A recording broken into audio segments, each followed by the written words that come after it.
As Adam Smith pointed out back in 1776, an efficient economy depends on specialization. He used the example of a humble pin. Someone with no experience, Smith figured, could make, 20 a day tops. But Smith had been to a factory where he'd actually seen specialization in action, what he called the division of labor. 10 men with specialized machinery turning out 48,000 pins a day, 4,800 per person. 225 years later, Professor Catherine Nance likes to demonstrate the same point by having students make not pins, but the anonymous manufactured product economists call a widget.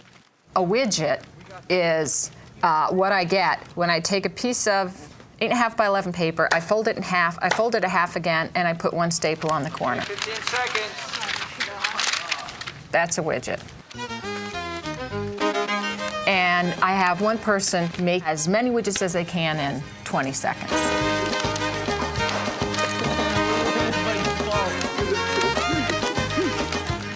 And I get a second person up, and a third person up.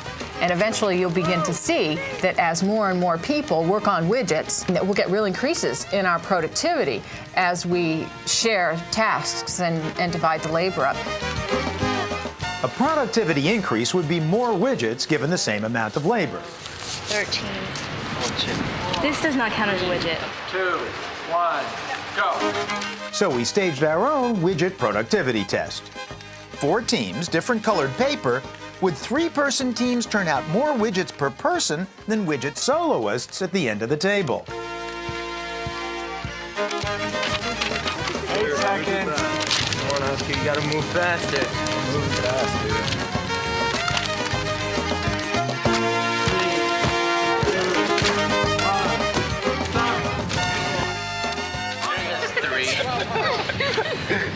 3.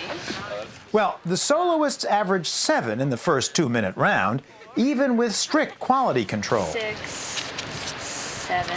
This one doesn't count. See how you can see all 4 edges? At first, the 3-person teams averaged only 5 widgets per person. Their sole competitive edge, louder complaints about rejects. Oh, come on. Oh, no, come on. So the soloists started off ahead, perhaps because they had no startup costs deciding who should do what.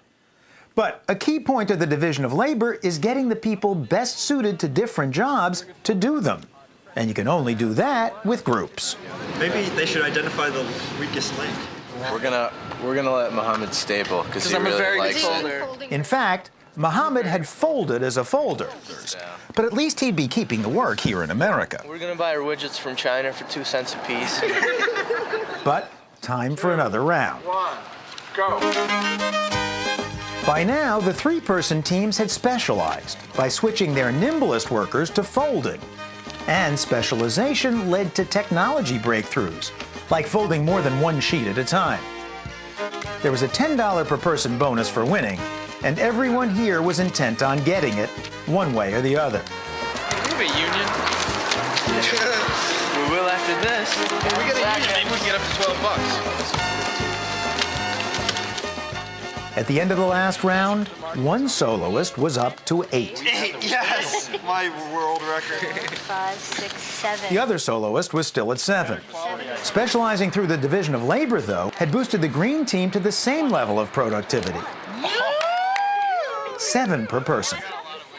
And the pink team? 24, 25, 26. So the pink team averaged 8.6 widgets per person, breaking the world widget productivity record. Any big lessons from today? I feel much better, especially since when I was on my own, I got 4. And of course, specialization had just begun. But the last word on the division of labor is as profoundly obvious as it is short and sweet. Practice makes it better. Yeah. Or perhaps, to put it in economic terms, specialization makes you practice. And that's a lot of what human specialization is about. As practice has made us humans better at work, we've been able to get more and more from our labor. Consider a car. Up until the 1920s, it took so long to make one, a car was a product for the rich. But the Ford Motor Company created a factory where workers could dedicate themselves ever more narrowly to their specialized tasks.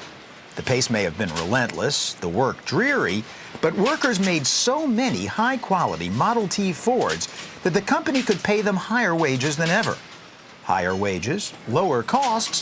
For the first time, auto workers could afford the very cars they built.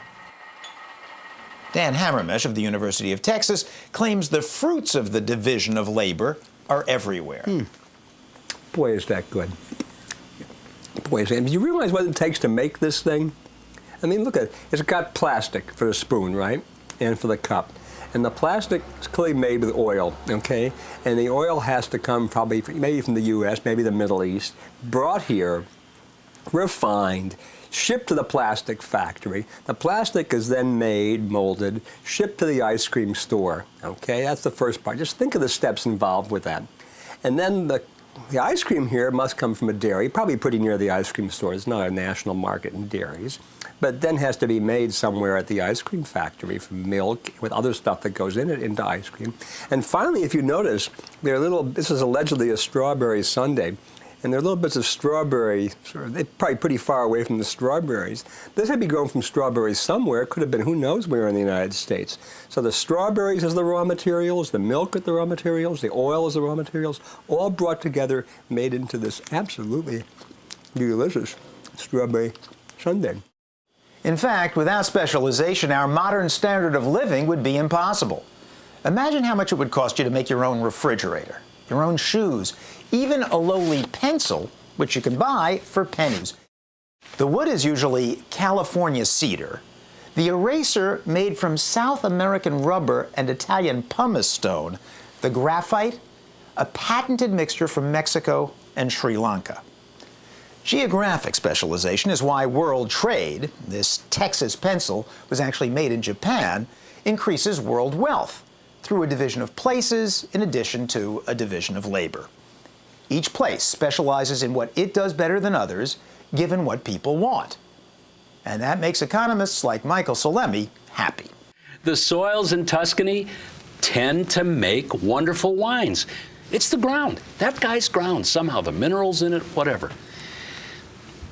Could you imagine taking a special vineyard in Tuscany that's capable of producing a great Chianti Classico, for example, and opening a parking lot on it?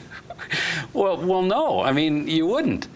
We specialize. We specialize so that that particular individual who has a special resource that's so much better for winemaking than for other uses makes the wine. A market system will do that.